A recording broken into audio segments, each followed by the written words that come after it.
I met Sarah 7 years ago, and from the very first conversation, she made me feel like the only man in the world.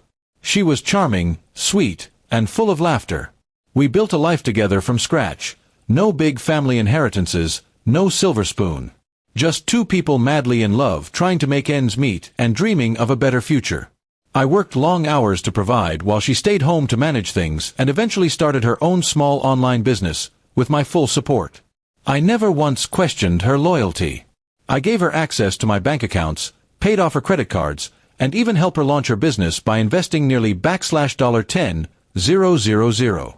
I was proud of her. We were a team, or at least I thought we were. That belief came crashing down one random evening while I was watching TV, and she left her phone unlocked on the coffee table. A notification popped up. It was from someone saved as Mike, work. I wasn't the jealous type, but something about the way he said, last night was amazing. You've still got it, girl smirking face, made my blood run cold. I opened the conversation, and my hands started shaking as I scrolled through weeks of flirty, suggestive, and outright sexual messages. Pictures, voice notes, even videos. It wasn't just emotional cheating. It was physical, ongoing, deliberate. I confronted her that night. She cried, but not out of guilt. It felt more like she was upset she got caught. She kept saying things like, "It didn't mean anything," and "You've been distant lately," blaming me for her betrayal. But what broke me wasn't the cheating, it was what she said next during our argument. Through angry tears, she screamed, "At least Mike knows how to satisfy a woman. You never could, not like he did." That sentence echoed in my mind over and over. It was like she had driven a dagger straight into my self-worth.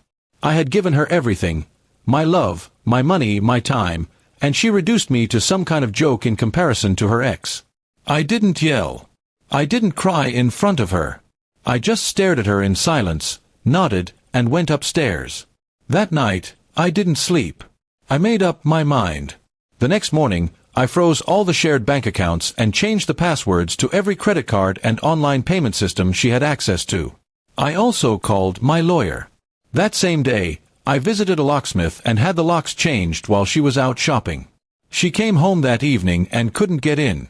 She pounded on the door, screaming my name. I opened it just enough to hand her a suitcase and say, "You wanted your ex? Go stay with him." I shut the door in her face as she broke down on the front porch. She spent the next few days begging through texts, emails, even mutual friends. Apologies, excuses, even attempts to seduce me with old photos and memories. But I was done.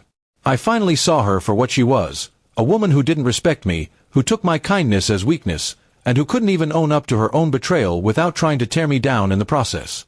The divorce was ugly. She fought for half of everything, despite not earning a dime of it. But I had receipts, bank statements, messages, and even screenshots of her affair. In the end, the judge sided with me.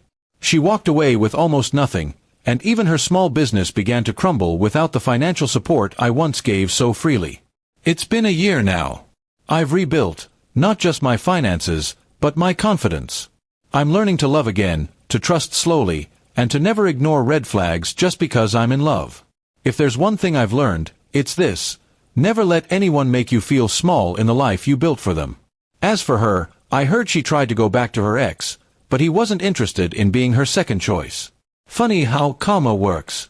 She compared me to her past and lost her future. And I finally found peace.